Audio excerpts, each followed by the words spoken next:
وضو کے آداب۔ جس ذات کے لیے طہارت حاصل کر کے اس کے روبرو پیش ہونا ہے، اس کی حیت و دبدبے کا استحضار پیدا کرنا، حتی الامکان باوضو رہنے کا اہتمام کرنا، پانی میں اسراف نہ کرنا، قبلہ رخ ہو کر وضو کرنا، وضو کے وقت نیت کرنا، صاف ستھری جگہ پر وضو کرنا، بسم اللہ پڑھ کر وضو کرنا، داہنی طرف سے شروع کرنا، ترتیب سے وضو کرنا، پیدر پہ وضو کرنا،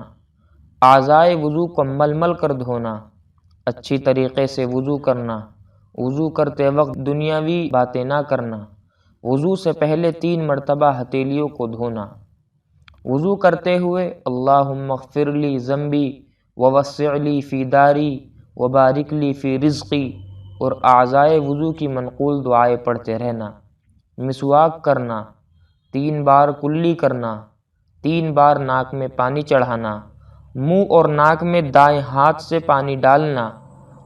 اور پھر بائیں ہاتھ سے ناک صاف کرنا۔ غیر روزے دار کا کلی اور ناک میں پانی ڈالنے میں مبالغہ کرنا۔ چہرہ اور ہاتھ دھوتے وقت چلو سے پانی لینا، چہرہ دھوتے وقت پیشانی سے شروع کرنا، چہرے پر پانی زور سے نہ مارنا، گوشے چشم پر ہاتھ پھیرنا، داڑھی کا خلال کرنا، ہاتھ اور پیر کی انگلیوں کے سرے سے دھونے کی ابتدا کرنا، کوہنیوں اور ایڑیوں پر اہتمام سے پانی بہانا، انگلیوں کا خلال کرنا، پیروں کی انگلیوں کا خلال بائیں ہاتھ کی چھوٹی انگلی سے کرنا، 3 مرتبہ اعضائے وضو کو دھونا،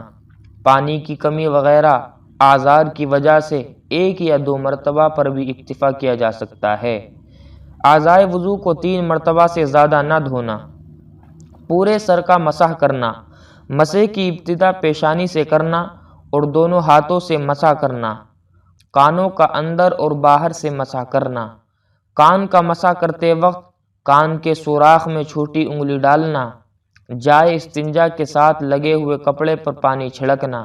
یعنی خصوصاً اس کے لیے جو وسوسے کا مریض ہے۔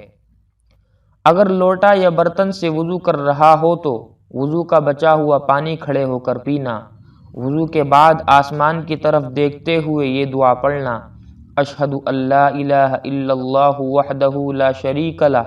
واشہد ان محمدا عبدہ ورسولہ اللہم اجعلنی من التوابین واجعلنی من المتطہرین۔ وضو کے بعد تولیے کا استعمال کرنا۔ وضو کرنے کے بعد نماز شروع کرنے تک پرسکون رہنا، تحیۃ الوضو پڑھنا۔ اللہ تعالیٰ سے دعا ہے کہ اللہ تعالیٰ ہم سب کو ان تمام باتوں پر عمل کرنے کی توفیق عطا فرمائے، آمین۔